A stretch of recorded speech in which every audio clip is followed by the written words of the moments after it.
What's going on, guys? It's Connor from M Creek Renovations, and in today's video we're going to be making a countertop for our bathroom vanity out of concrete. We originally bought this vanity off Wayfair. It came with 2 sinks and a countertop already with it. After we unloaded it, opened up the box, the stone was actually cracked right down the middle of it. We reached out to Wayfair, got a credit back. It was around $600. Now we could reorder the same countertop that came with the vanity. However, you run into the chance of it being broken again. So because we're trying to move in the next month, I'm gonna go ahead and make one myself out of concrete. So let's go ahead and take some measurements and start building.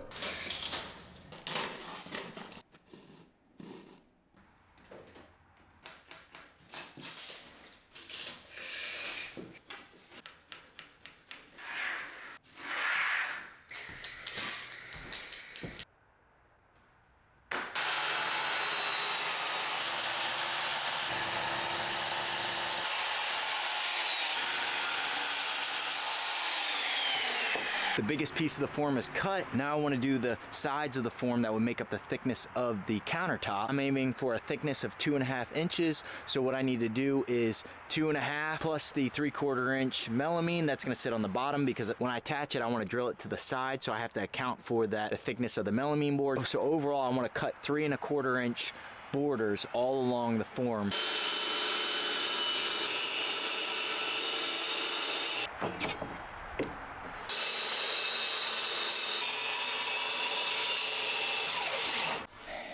I think I'm catching a bit of a mistake. What I thought was I wanted this to be the finished side, but in reality, if you want that countertop to sit on the vanity correctly, it would be on this side. This is the side I thought I didn't need to care about, having melamine completely finished. I do have some tear outs up at the top, and it's not the ideal side. I didn't pick it because of it, but it was an accident.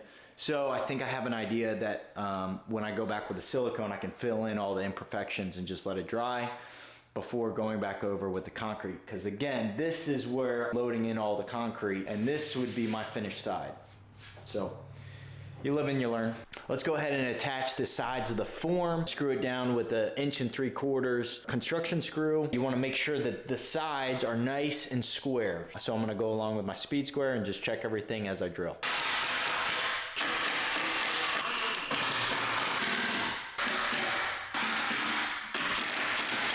So the form's built, square, level, good to go, ready for concrete. Now I need to go back over all the seams where the 2 melamine pieces come together with this 100% silicone.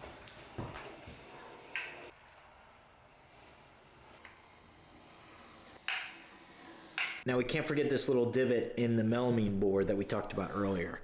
To fill this with the silicone.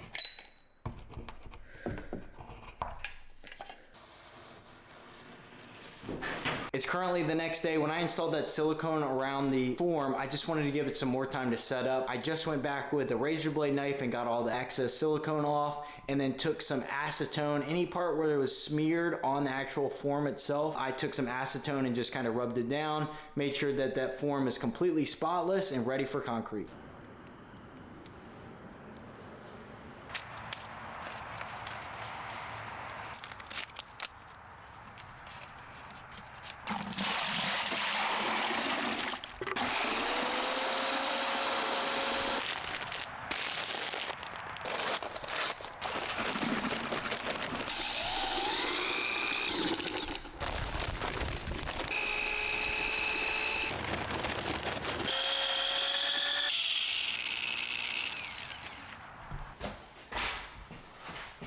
First bucket.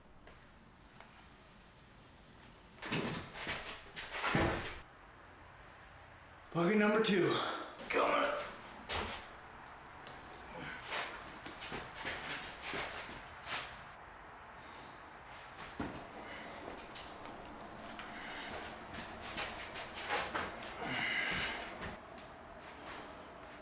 That's bag number 3.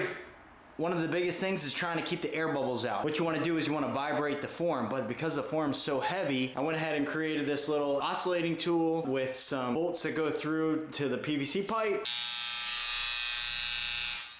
We'll give it a shot.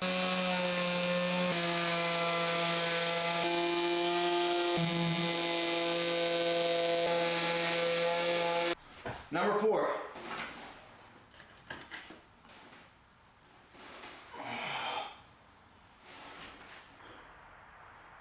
Number 5.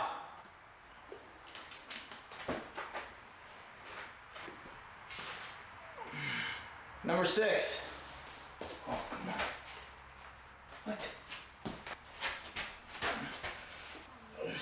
Oh, no.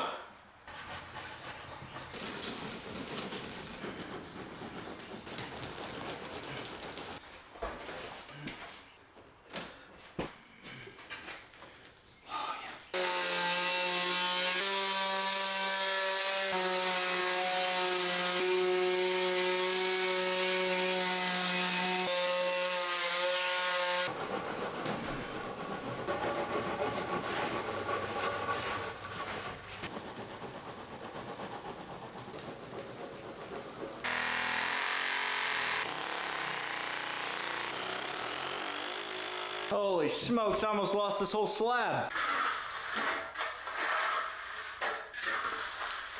So the last bucket I poured was around probably 15 minutes ago. You can already see that there's some lighter spots on the slab. That means it's starting to dry. So I'm gonna go back with this water bottle and set my timer for an hour and just kind of spray water every 5 minutes or so just to keep the slab damp and wet. It just helps it cure better.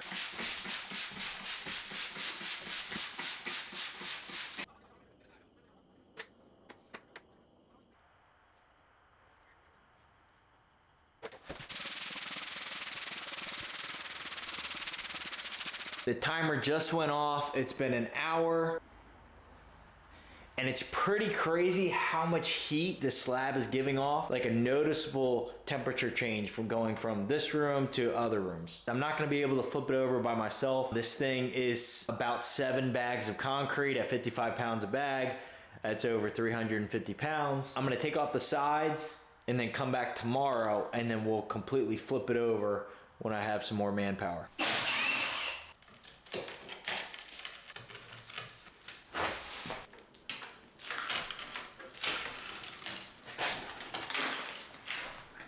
So you can see there is some slight cracking on the side. This is actually the back side, so the wall will be right here. The front of it is on the other side of the slab. You can see some of these little stress fractures along the side. I don't think that's gonna be a big deal. This is the bottom side of the slab. The top part's right here. I'm not too worried about that. It's just the top part. This thing is actually hot to touch. Yeah, I mean, I can leave my hand on there, but it's pretty hot.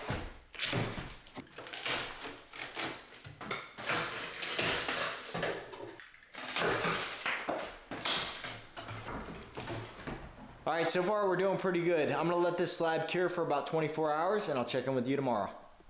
It's the next day. The last thing that I had the camera on was I ripped off the sides of the form. My buddy came out the next day who was helping me do some plumbing stuff in the kitchen. So both of us got on either side and kind of flipped it over. So this is the top part of the slab and I hate it. It just doesn't look good. There's like discoloration all throughout the slab. There's also hairline cracks going throughout. Again, it's not full cracks, like the actual slab isn't cracked in half. They're just like splinter cracks that are going pretty much all throughout it. It's just frustrating because if I knew I was gonna go with something different, I would have just bought, you know, a $7 bag of concrete, 7 times 7, spent like 50 bucks instead of $26 a bag for that fast acting cementol, and I could work with it fast and it'd all be done in a night.